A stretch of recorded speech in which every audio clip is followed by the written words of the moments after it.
Hey guys, I hope y'all had a wonderful weekend. All you mamas out there, I hope y'all had a blessed Mother's Day. Guys, I got my blood work in for my cholesterol, and so I'm going to be showing that with y'all on this video, and I'm going to talk about some sunburn, so stay with me.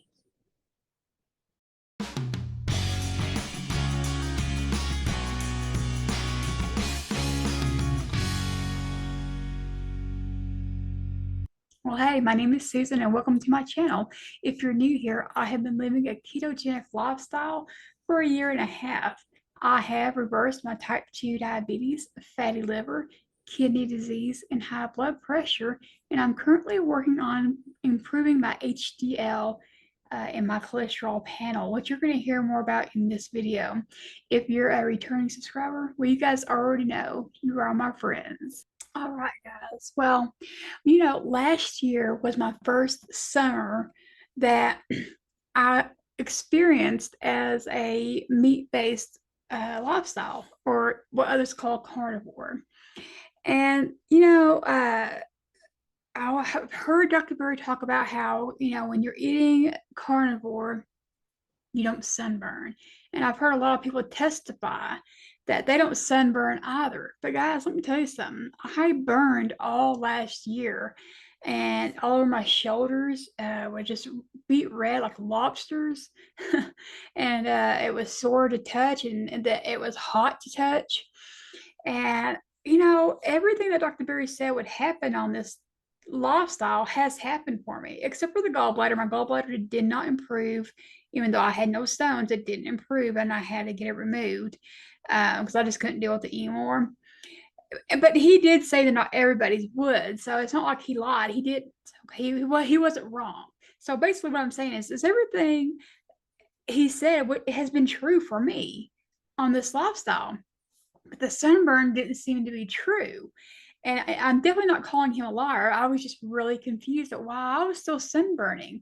Now, I do know that I saw a video of his, and forgive me, guys, I don't remember what it was, and I tried to find it. I couldn't find it again. Maybe I dreamed it. I don't know, but I swore I saw a video where he said that he works on a farm. And so when he's out there on the farm for the first like 15-ish minutes, he'll work without his shirt on, so his whole body gets the sun. But then afterwards, he'll put his shirt on and then go back to work. It was like he was implying that he don't burn, but there is a limit to it. It's not that you'll never burn. It's just that we don't burn as easy or as fast, okay, as people who do consume the carbs and the seed oils. All right. So, but still, I wasn't out in the sun more than 20 minutes, and I'd be frying out there.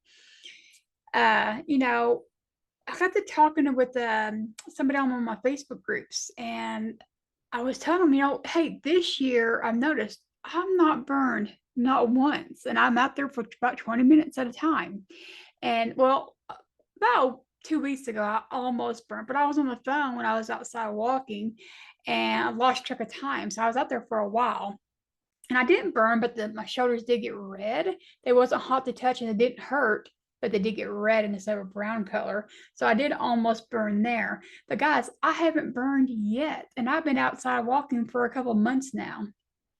Okay, and I don't know if you can see the lighting. You can see where I'm got the tan line there, where I'm pasty right here. And then the tan here and the same here, but I'm not burning like I did last year. And it made sense, this conversation I was having with this lady. She reminded me that it's the seed oils that makes us burn. And last year, even though I wasn't eating seed oils, I still had seed oils in my body, because it can take up to a year to get all the seed oils that you was eating when you was eating the standard American diet out of your body. So therefore, I was still burning, even though I was eating meat-based. Okay, and that makes sense. And so now we go back to, and it's been another year now, because I'm almost at the two year mark, almost, not quite, of a ketogenic lifestyle, where I haven't been eating the seed oils. And so it makes sense. It matches up with what my experience has been because I haven't burned this year. So I'm excited about that. So it is true. We don't burn. But here's my question though, because why is it just carnivores? Why is it saying it's just carnivores? If you're on keto and you're eating clean keto, you're not eating the seed oils because you could do keto without seed oils. Wouldn't it mean that people on keto wouldn't sunburn as well? So it's got to be something a little bit more than just seed oils that causes it. I don't know. But anyways, I just know that I'm not sunburned. I'm not burning, this year. And I'm kind of excited about that. I wanted to share that with you guys. How are y'all doing? Are y'all been able to get that in the sun, getting that vitamin D? Are y'all burning? If you're new to this, you might be burning. And you'll just have to give it some time like I had to. All right. Well, guys, let's get to the blood work. Okay. So first, let me put y'all in remembrance what my blood work was in January. At the end of January, I got my lipid panel done. And in January, my total cholesterol was 201, which is flagged as high, but we don't care about that, right? All right. And then triglycerides were 90. My HDL was 44 and my LDL was 141, which is also flagged as high. Now, typical doctors will look at the total cholesterol and they'll look at the LDL and they'll say, oh, that's high. And they may request to put you on a statin. I haven't seen my doctor. I won't see them until July. So that conversation has not come up. But as we have learned from Dr. Berry and the other doctors in the ketogenic community, that we really should be looking at the triglycerides and the HDL, okay? And you want your triglycerides to be under 100, and you want your HDL to be above 50. And I get the sense that Dr. Berry prefers it to be well above 50, okay?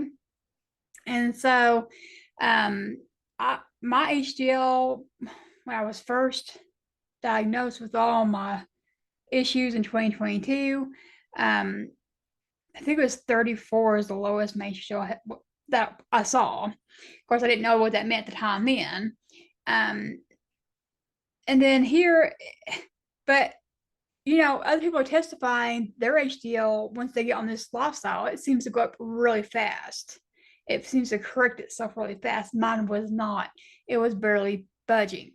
And Dr. Berry says when that happens, it's a genetic issue and that you need to do some strength training. So if you're new here, I have been trying to do some strength training these last 3 months to see if I can improve my HDL.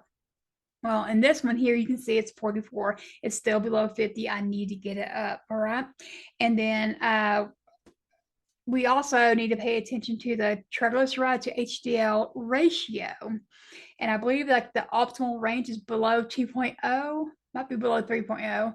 Either way, we need to make sure, I think it's 2.0 though. We need to be making sure that that's below that. And so I've got a website, it's called the Blood Code, where it does the formula for you. Just put your triglycerides to HDL and it'll do the math for you. And so on my January's blood work, my ratio was, so 90 is my triglycerides, my HDL was 44. It puts me at exactly 2.0, which means it was elevated. It was not in optimal range. Almost, you almost want to be like, well, it was right there, but still, it technically was not in optimal range. So I still had to work there to do as well.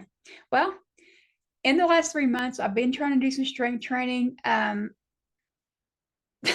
Guys, there's a part of me, it's like my brain has two sides to this. Part of my brain really, really wants to have that passion and desire and love of strength training, right? I remember loving it when I was a teenager.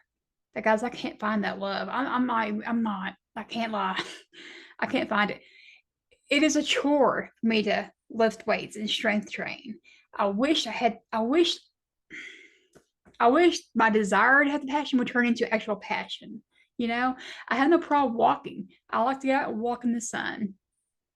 But when it comes to actually lifting weights, it just feels like a chore, So there were days that I struggled really, really hard. Now, some days I do okay. Then I watched the Dr. Berry video in March. Him and his wife showed their annual blood work. And his HDL was 54. He didn't seem bothered by it.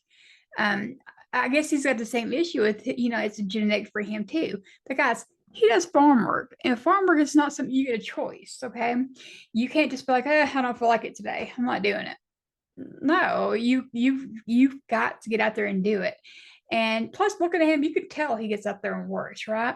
Okay, and it's only 54. So when I saw that, I had two different feelings on that. One, I was kind of relieved because I'm like, oh, okay. So he's not concerned that it's 54, it's above 50. And it kind of gave me a little hope because at 44, I'm kind of close to 50. But then at the same time, it kind of panics because I'm like, man, I was thinking maybe I might see a 60 on my blood work, but I guarantee if you put what I did on strength training next to what he's doing in farm work, I did crap.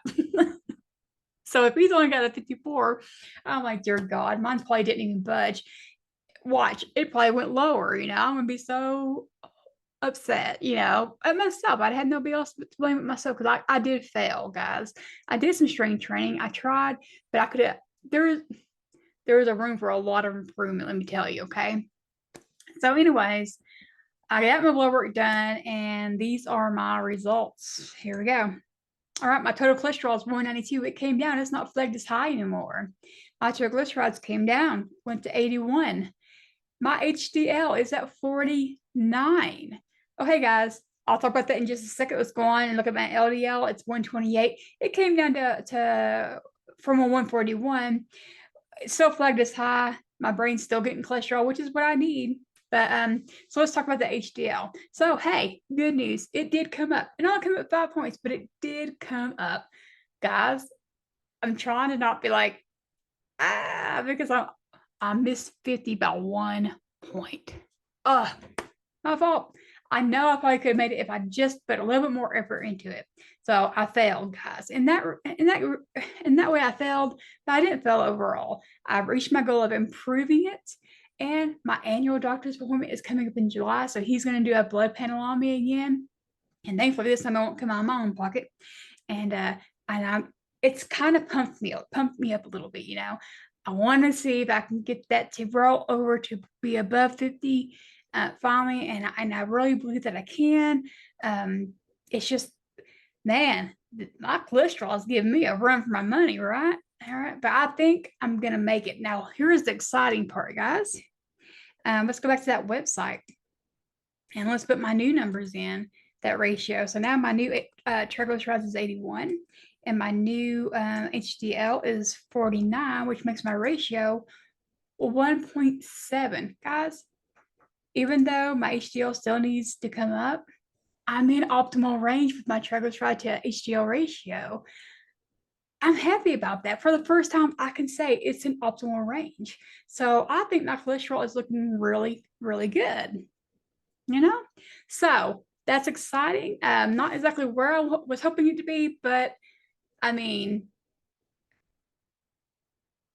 I can say I'm happy, all right.